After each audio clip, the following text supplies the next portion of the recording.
कि मैं इसको ऐसे ही बोल में डाल के और पूरा का पूरा बोल फिनिश कर देती हूँ। मुझे बहुत ही टेस्टी लगता है ये। इसको देख के बिल्कुल स्कूल की याद आ जाती है, कैसे हम पराठे के साथ इस अचार को खाया करते थे। बहुत ही टेस्टी लगता है। हाय, वेलकम टू देसी कुकिंग नेटवर्क। आज जो रेसिपी मैं लेकर आई हूँ, सर्दियों के टाइम पे जो झटपट अचार बनाने का तरीका है वो मैं आप लोगों के साथ आज शेयर करूंगी। बच्चों के टिफिन में ये अचार दिया जा सकता है। अगर घर पे गेस्ट आ जाएं और आपके पास कोई सब्जी बनी हुई नहीं हो तो ये अचार बहुत ही यूजफुल रहता है। इस अचार को धूप की जरूरत नहीं होती, ये बहुत ही क्विक बन जाता है। तो चलिए फिर इस अचार को बनाना स्टार्ट करते हैं। तो ये मिक्स्ड वेजिटेबल अचार है। इसके लिए मैंने ये मूली है, ये 400 ग्राम्स है। गोभी है जिसको मैंने ऐसे छोटे छोटे फ्लोरेट्स में तोड़ लिया है, ये 300 ग्राम्स है। कुछ गाजर ली है जिनको मैंने धोकर, पोंछकर और छील लिया है, ये 250 ग्राम है। इन सब सब्जियों को मैंने पानी से अच्छे से धो के पोंछ लिया है। हरी मिर्च ली है 50 ग्राम, लहसुन 50 ग्राम, अदरक 50 ग्राम। इन सबको हम लंबा लंबा काट लेंगे। देखिए तो ये जो मूली है, देखिए मैंने इस तरीके से इनको इतने पीसेस में काट लिया है। ये मूली सैलेड के लिए बहुत ही अच्छी रहती है। अगर आपको लंबी मूली मिल जाए तो आप लंबी मूली भी यूज कर सकते हैं। देखिए गोभी को भी हम छोटे छोटे पीसेस में काट लेंगे। तो गोभी का हम इतना साइज रखेंगे। आप अपने हिसाब से वेजिटेबल्स चूज कर सकते हैं। इनमें से जो भी सब्जी आपको पसंद नहीं हो वो आप स्किप कर सकते हैं।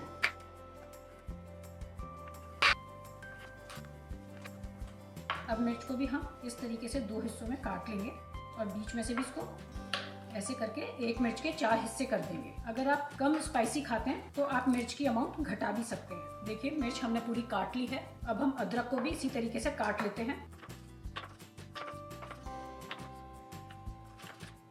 लहसुन को हम इसी साइज में रखेंगे, बस छील लिया है और इसी तरीके से रखा है। ये सारी वेजीज हमने काट ली हैं। चलिए अब नेक्स्ट स्टेप में आपको गैस स्टोव पर दिखाती हूँ। फ्लेम मीडियम पर है, पैन गरम हो गया है। तो जब हमारा पैन गरम हो जाए तब हम फ्लेम को in between medium to low कर लेंगे। तो होल स्पाइसेस जो हैं उनको भूनेंगे। जीरा लिया है 1 बड़ी चम्मच, पीली सरसों 1 बड़ी चम्मच, काली सरसों 1 बड़ी चम्मच, अजवाइन 1 छोटी चम्मच, दाना मेथी 1 छोटी चम्मच, साबुत काली मिर्च 1 छोटी चम्मच, सौंफ, ये मोटी वाली सौंफ ली है, ये 3 बड़ी चम्मच है। सौंफ का बहुत ही अच्छा टेस्ट आता है अचार में। सौंफ में थोड़ा सा मिठास होता है, तो जो सरसों में हल्का सा कड़वापन होता है उसको ये बैलेंस करती है सौंफ। धनिया के सीड 2 बड़ी चम्मच। अगर आपका पैन पहले से ही गर्म हो गया तो आप इन मसालों को सिर्फ 1 मिनट के लिए भूनें। और अगर आपका पैन गर्म नहीं हुआ है और आपने ठंडे पैन में ही मसाले डाले हैं तो आप मसालों को 2 मिनट के लिए भूनें।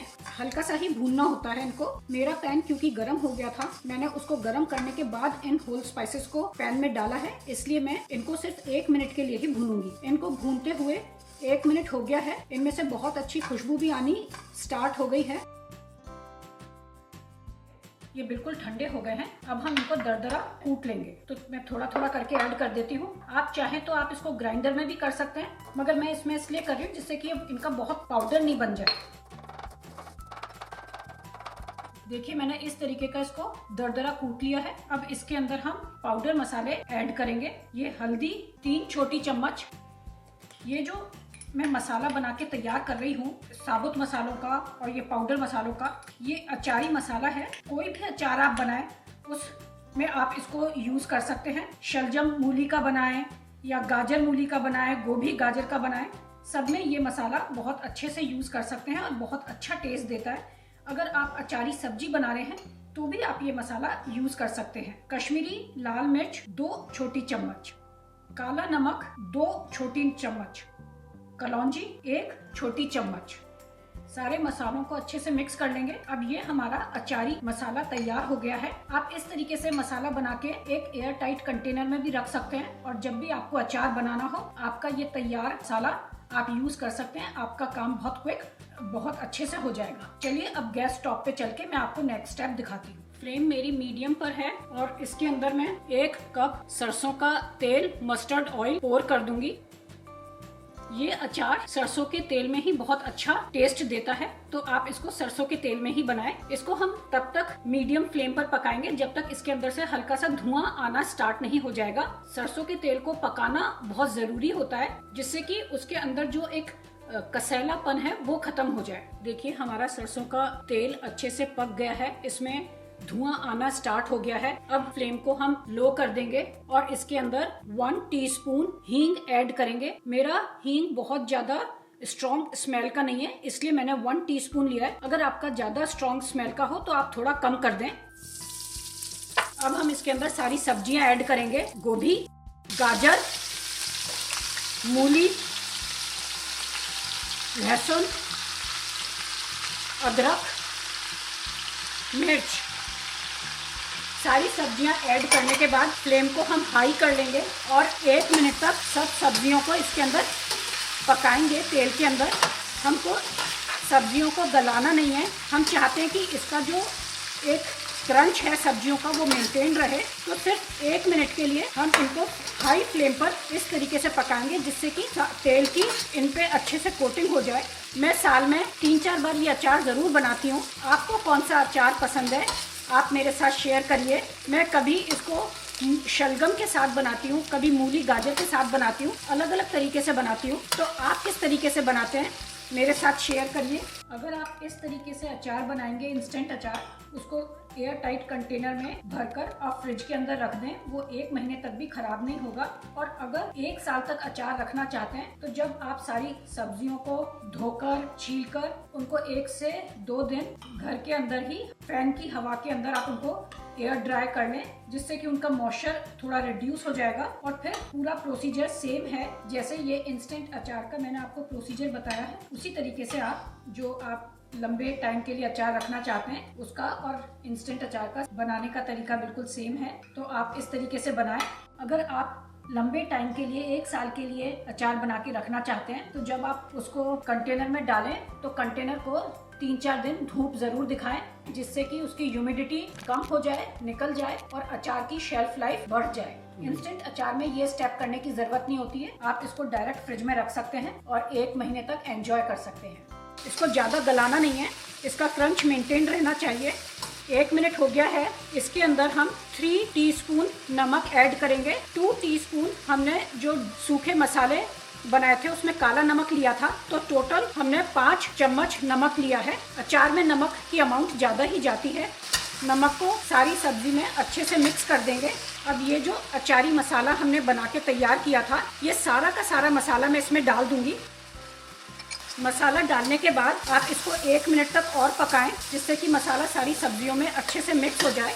ये अचार इतना टेस्टी बन के तैयार होता है कि मैं इसको ऐसे ही बोल में डाल के और पूरा का पूरा बोल फिनिश कर देती हूँ। मुझे बहुत ही टेस्टी लगता है ये। इसको देख के बिल्कुल स्कूल की याद आ जाती है, कैसे हम पराठे के साथ इस अचार को खाया करते थे। बहुत ही टेस्टी लगता है, तो आप इसको ज़रूर बनाइए। आपका कैसा बनता है मेरे साथ कमेंट में शेयर करिए। अगर आपको मेरा बनाने का तरीका पसंद आए तो इस रेसिपी को अपने फ्रेंड्स में और फैमिली में शेयर करिए, रेसिपी को लाइक करिए और अगर चैनल पे नए हैं तो सब्सक्राइब करिए, बेल आइकॉन दबाना मत भूलिए।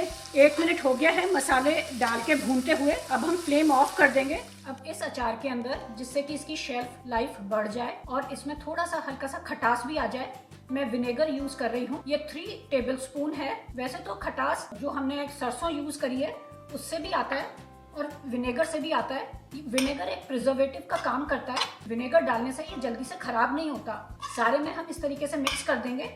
आप चाहें तो आप इसको अभी खा सकते हैं, मगर इसका जो खटास वाला फ्लेवर है वो 2 से 3 दिन के बाद ज्यादा अच्छा खटास महसूस होगा। 2 से 3 दिन के अंदर जितने भी स्पाइसेस हैं वो सारे इसके अंदर चले जाएंगे। देखिए कितना अच्छा अचार बनके तैयार हुआ है। हमने अचार को इस कंटेनर में ठंडा होने के लिए डाल दिया है। जब ये बिल्कुल ठंडा हो जाएगा तब हम इसको एयर टाइट कंटेनर में ट्रांसफर कर लेंगे और फिर इसको फ्रिज के अंदर रख दें। ये 1 महीने तक भी खराब नहीं होगा। देखिए अचार बिल्कुल रेडी है, रेडी टू ईट। अब मैं ये टेस्ट करके आपको बताती हूँ कि ये कैसा बना है। बहुत अच्छा टेस्ट आ रहा है, बिल्कुल एप्रोप्रिएट स्पाइसेस हैं इसके अंदर, बहुत क्रंचीनेस है, बहुत ही टेस्टी बनके तैयार हुआ है। अचार बिल्कुल ठंडा हो गया है। अब इस अचार को इस बॉटल के अंदर भर लूंगी। तो जिस भी कंटेनर में आप अचार को स्टोर करें, उस कंटेनर को वो अंदर से बिल्कुल साफ होना चाहिए और ड्राई होना चाहिए। आप इसको पराठे के साथ ले सकते हैं, चावल के साथ भी आप अचार को ले सकते हैं। देखिए हमने सारा अचार इस कंटेनर में डाल दिया है। अब इसको अच्छे से बंद कर देंगे और अब इसको एक दो बार ऐसे हिला लेंगे। बहुत ही अच्छा अचार बनके तैयार हुआ है। अगर आपको मेरा बनाने का तरीका पसंद आए तो इस रेसिपी को अपने फ्रेंड्स में और फैमिली में शेयर करिए, रेसिपी को लाइक करिए और अगर चैनल पे नए हैं तो सब्सक्राइब करिए। बेल आइकॉन दबाना मत भूलिए